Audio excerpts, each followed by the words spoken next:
Durante esses meses na Comissão Especial de Impeachment, ouvindo as testemunhas, laudo pericial e documentos, eu constatei que estes atos, tanto os decretos quanto as pedaladas fiscais de Vossa Excelência do exercício de 2015, é sobre isso que estamos tratando neste julgamento, crime de responsabilidade por estes atos neste ano de 2015, não foram atos isolados. Na realidade, são consequências do descontrole e da irresponsabilidade fiscal de seu governo.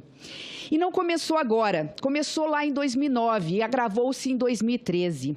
Desde lá, o governo abandonou a responsabilidade fiscal e começou a adotar manobras fiscais conhecidas como contabilidade criativa ou maquiagem fiscal, para ocultar, esconder da sociedade e dos investidores reais a real situação financeira e das finanças públicas do país e a incapacidade do governo de Vossa Excelência de cumprir metas e cortar gastos.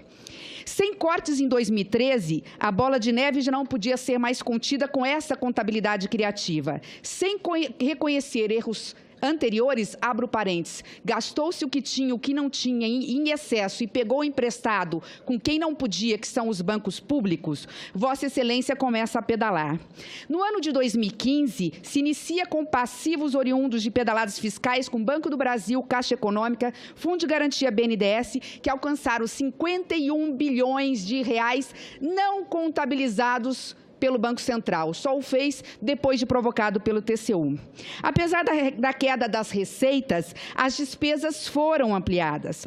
E aí, na linha de raciocínio do senador Anastasia, acho que Vossa Excelência poderia explicar um pouquinho melhor, que não ficou muito bem esclarecido, Vossa Excelência editou decretos de suplementação sem autorização desta Casa, descumprindo uma meta fiscal vigente na época de 55,8 bilhões de reais.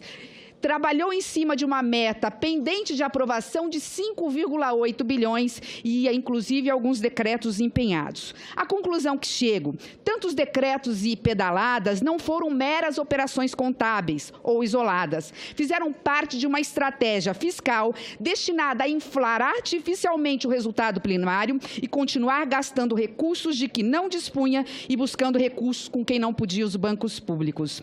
O que quero dizer, senhora presidente, é que se vendeu ao Brasil um Brasil irreal. Vendeu-se um Brasil irreal aos brasileiros. Os números não confiáveis levaram à perda da confiança do governo. A retração de investimentos, investidores pisaram no freio. Parou-se de investir, PIB negativo por 3 anos consecutivos. Recessão, desemprego recorde de mais de 12 milhões de brasileiros. Estamos, por isso, diante da maior crise econômica da história do país. Diante disso, faço o seguinte questionamento a Vossa Excelência. Se Vossa Excelência pudesse voltar no tempo, faria diferente alguma coisa em relação à sua política fiscal? Continuaria a perseguir uma meta fiscal fixada unilateralmente pelo Executivo, abrindo créditos suplementares incompatíveis com a meta vigente, em desrespeito à separação dos poderes?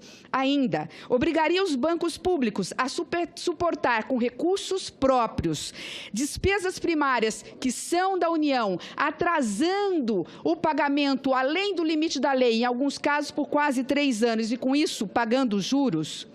E, por fim, se Vossa Excelência, porventura, voltar à presidência da República, efetivamente está agora, mas se for absolvida pelo plenário do Senado Federal, o que Vossa Excelência fará para recuperar o equilíbrio das contas públicas, cobrir o gigantesco rombo fiscal e reconquistar a confiança do povo brasileiro? Muito obrigada. Agradeço à senadora Simone Tebet. Devolvo a palavra ao eminente presidente da República. Bom, eu reitero, senadora Simone Tebet, que a meta fiscal é aprovada pelo Congresso, senadora. Não é uma ação unilateral do Executivo. A meta fiscal é uma interação entre o Executivo e o Legislativo. E as previsões legais, senadora, tem uma previsão na Constituição. É proibido abrir crédito suplementar sem autorização legislativa. Aí tem uma lei, senadora, que a senhora votou e que a senhora autorizou, que está no artigo 4º.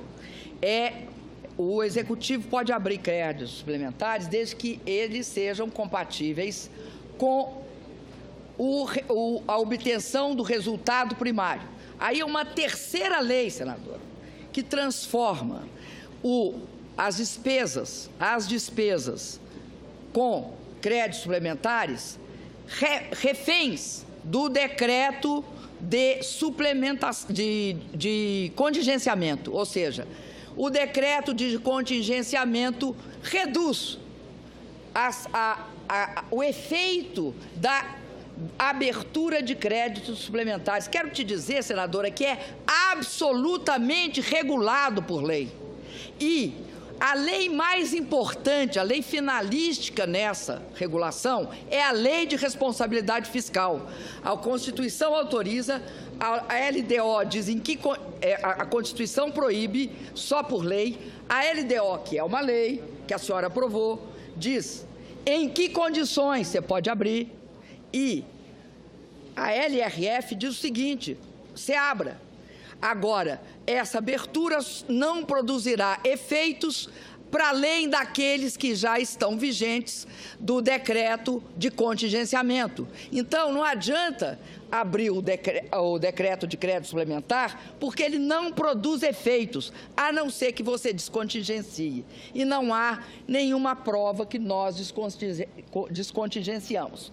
Além disso, senadora, no caso dos bancos públicos, é impossível esta visão. Vocês estão criminalizando a política fiscal.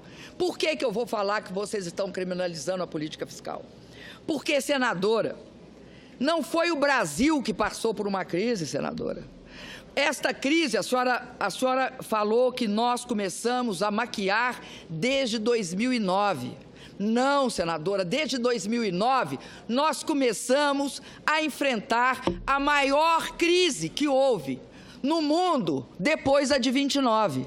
O que foi feito em 2009 ao governo Lula, eu não espero que a senhora queira me julgar por governos anteriores, mas eu vou defender o que foi feito no governo Lula, porque eu concordo com o que foi feito. Em 2009, senadora, diante da maior e mais grave crise que o mundo enfrentou e que nós ainda não saímos dela, esta crise começa nos países desenvolvidos. É a quebra do Lehman Brothers que abre a crise. Há a crise também de todos os derivativos imobiliários, há um processo acelerado de contaminação internacional, cai de forma absolutamente acentuada o comércio internacional, afetando o mundo inteiro. O que faz o governo Lula? O governo Lula assume políticas anticíclicas para impedir que o efeito principal da crise chegue a nós. Faz isso. Em 2010, nós temos uma significativa recuperação, mas a crise continua lá fora e continua forte.